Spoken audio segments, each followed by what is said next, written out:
ملک میں یہ طوائف الملوکی نہ ہوتی اگر عدالتیں جو ہیں قانون کے ساتھ کھڑی رہی تھی. کیوں کر ایک آئی جی کی ضرورت ہوتی ہے بلا وجہ اس کی پولیس جاتی ہے جمشید دستی کے گھر میں, بلا وجہ مجھے لاہور ہائی کورٹ کے سامنے اٹھایا جاتا ہے, ہائی کورٹ 5 دن بعد کہتی ہے غلط فیصلہ تھا گرفتاری کا.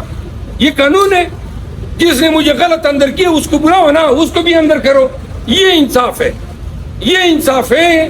14 دفعہ علی محمد خان کو گرفتار کیا گیا, 17 دفعہ شہریار افریدی کو گرفتار کیا گیا رہائی کے بعد. یہ کیسے احکامات ہیں آپ کے؟ جیل سے باہر نکلتے ہیں پھر مجال کیوں ہے؟ یہ پنجاب کے آئی جی, کے پی کے آئی جی, یہ پشاور ہائی کورٹ کی ذمہ داری تھی. پشاور میں انہوں نے ہمارے ساتھ کم کیا, راستے کاٹے, روڈ کاٹے, پھولیں گرائیں, ہر جگہ پہ مجھ پہ پرچے کیے, ہمارے ورکروں کو اٹھایا, اغوا برائے پریس کانفرنس ہوئی. یہ ہائی کورٹ کی ذمہ داری تھی نا کہ آئی جی کو کٹہرے میں کھڑا کرتے اور اگر عمل درآمد نہیں ہوئے تو اس کو جیل میں بھیجتے. انصاف تب ہوتا, یہ انصاف نہیں ہے. مجھے چھوڑ دیا, چھوڑنا تو بنتا ہے نا, میں نے کچھ کیا نہیں ہے. انصاف تب ہو, یہ میں آپ سب کو سمجھا دوں. پشاور ہائی کورٹ اپنی ڈیوٹی کر رہی ہے, کوئی احسان نہیں کر رہی ہے. اسی کی تنخواہیں میں لیتے ہیں, اسی لیے یہ مسند نشین ہے. کوئی گریس تو نہیں ہے اگر مجھے میرا حق ملتا ہے.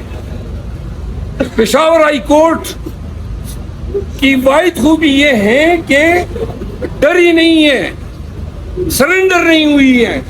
میرے حلقہ 32 میں NA-32 پشاور سے میرے کاغذات نامزدگی مسترد کیے گئے. آرڈر میرے پاس آیا تو دیکھا کہ جی میرے نام پہ پشاور کے 6 گھروں کے پانی کے کنیکشن ہیں اور ان پانی کے کنیکشنوں کے بل اکتوبر ماہ کے میں نے ادا نہیں کیے, تو لہٰذا میں ڈسکوالیفائی ہوا.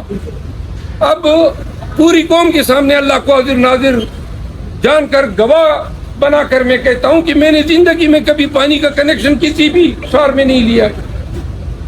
پانی کے کنیکشن کے لیے فارم دینا ہوتا ہے, شناختی کارڈ دینا ہوتا ہے, پھر تسلسل سے آپ بل بھرتے جاتے ہیں. آل آف اے سڈن اکتوبر میں پشاور میں 6 گھر پتہ چلا ابتدائی کہ انہوں نے شیر افضل نام کے جتنے یہ ڈیفالٹر تھے ان کے بل جو ہے ریٹرننگ افسر کو بھیج دیے کہ جی یہ وہ شیر افضل ہے اور وہ میرے کھاتے میں ریٹرننگ افسر نے ڈال دیے. پھر زیادہ تر ڈسکوالیفیکیشن اس بنیاد پہ ہے کہ جی آپ پہ پرچے ہیں, فلاں پہ پرچے ہیں. کم بختو, یہ پرچوں پہ کون ڈسکوالیفائی ہوتا ہے؟ اور پرچے تو اب ہماری جو ہے شناخت بن چکی ہے. پاکستان بھر میں کون سا ایسا پی ٹی آئی کا لیڈر ہوگا یا ورکر ہوگا جس پہ پرچے نہیں ہوں گے؟ یہ پرچے نہیں ہوتے جس پہ ڈسکوالیفائی ہوتا ہے. حتیٰ کہ بندہ اگر سزا بھی ہو جائے تو جب تک کہ مارل ٹرپیچیوڈ کا آفینس نہ ہو ڈسکوالیفیکیشن نہیں ہوتی ہے. FIR جو ہیں وہ تو آپ کلو اور منوں کی حساب سے دے رہے ہیں اور آپ نے خود پھر اسی کو بینچ مارک بنا دیا.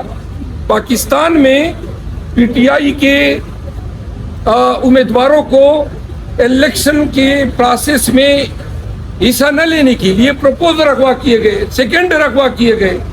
امیدواروں کو وہاں سے اٹھایا گیا. ٹیکسلا سے ہمارے کرنل اجمل صاحب کو اٹھا لیا گیا اور کتنے ہمارے پروپوزر سیکنڈر اٹھائے گئے. عثمان ڈار کے بھائی کو اٹھا لیا گیا. یہ الیکشن ہو رہا ہے اور یہ کس کی ذمہ داری ہے؟ جس بلڈنگ کو آپ دیکھ رہے ہیں میرے پیچھے, یہ اس بلڈنگ کی, اس عدالت کی ذمہ داری ہے. آئین نے ان کو یہ فرائض دیے ہیں. آپ نے ریگولیٹ کرنا ہے, ڈسپلن کرنا ہے, نا انصافی, ظلم اور جبر کرنے والے کے ہاتھ کو پکڑنا ہے. اور یہ تمام ہائی کورٹ اس کی ذمہ دار ہے. آرٹیکل 199 یہ اختیار صرف ہائی کورٹ کو دیتا ہے. تو کیوں کر ان عدالتوں کے سائے تلے پاکستان میں یہ شیطانیت کا رقص ہو رہا ہے؟ پورے پاکستان میں قانون کے نام کی کوئی چیز ہی نہیں ہے. انصاف کے لیے انصاف تو تب ہوگا جب پہلے قانون پہ عمل درآمد ہوگا. یا اب انصاف نہ انصاف ہے نہ قانون ہے, طوائف الملوکی ہے اور اتنی بڑی بڑی عدالتیں اور اتنی بڑی بڑی بلڈنگیں اور ہم چیخ رہے ہیں. یہ جو کچھ ہو رہا ہے